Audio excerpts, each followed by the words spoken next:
السلام علیکم ناظرین، میں ہوں آپ کا اپنا محمد نوید اور آپ دیکھ رہے ہیں اسلامی معلومات۔ آج کی حدیث مبارک رشتے کے انتخاب کا فیصلہ نہایت ہی اہم دلچسپ ہونے جا رہی ہے۔ آج آپ پورا واچ کر کے جائیں، آپ کا فائدہ ہوگا انشاءاللہ۔ حضرت ابو ہریرہ رضی اللہ عنہ سے روایت ہے کہ رسول اللہ صلی اللہ علیہ وآلہ وسلم نے ارشاد فرمایا کہ عورت سے 4 چیزوں کی وجہ سے شادی کی جاتی ہے: 1 اس کی مالداری کی وجہ سے، 2 حسب نسب اور اونچے خاندان کی وجہ سے، 3 خوبصورتی کی وجہ سے، 4 دینداری کی وجہ سے۔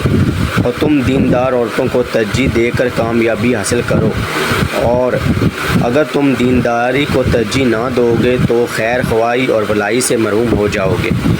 حدیث بخاری۔ اوکے ناظرین، ملتے ہیں ایک دوسری حدیث کے ساتھ۔ اپنا اور اپنے ارد گرد کے لوگوں کا خاص خیال رکھیں، ویڈیو کو لائک کریں، شیئر کریں، کمنٹ کریں اور زیادہ سے زیادہ لوگوں تک یہ حدیث سینڈ کریں اور ثواب درجات حاصل کریں۔ اوکے، اللہ حافظ۔